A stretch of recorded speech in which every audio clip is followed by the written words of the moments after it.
us. We actually wasted our time. Take away Jesus from our gathering and it's not different from a music club. It's not different from a lecture. It's not different from a seminar. Take away Jesus from our gathering and then it's not different from any other social gathering that you see anywhere. Jesus is what gives credence. He's the one that gives value. He's the one that adds importance. He's the one that adds fire. He's the one that adds restoration, revival to our gatherings. That is why you see people come to church. They come just the way they are, and then after a while they are transformed. It is not the working of a man. That is why you see people come sick to church with all manner of sicknesses and diseases. People that their lives have become a palace of disease. They step into church, and after some time, sometimes at the first contact, and their lives is transformed. They are healed. That is why you see people come just the way they are, and they come to church and they are transformed. It is not the workings of a man. It is not even the sermon of the pastor.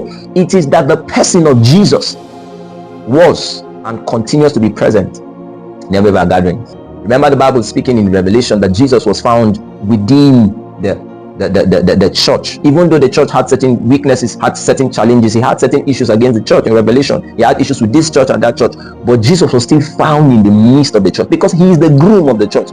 He's so passionate and compassionate to make sure that irrespective of our shortcomings as different denominations, sometimes he still comes around. Many times he's still there with us. Many times he's still there. So Jesus is the reason why we gather. So from everything I've been sharing and the many other things I'll still share that church has taught me, Jesus is the reason. Jesus is the reason why all those things are possible.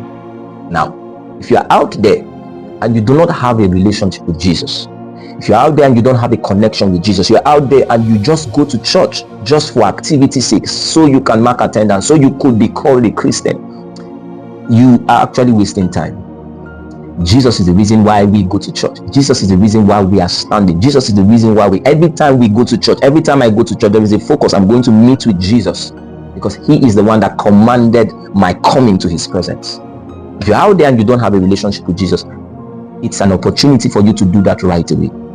Because if you don't have a connection with Jesus, if you don't have a touch with Jesus, then definitely your life is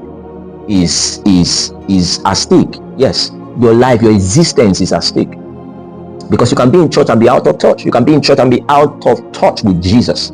But then you are out there and you want to say you're making a decision to come in contact again. You want to have a touch with the person called Jesus, with this groom, this wonderful groom that took the pain, the shame of all of us, the one that took our pain, our shame, our diseases,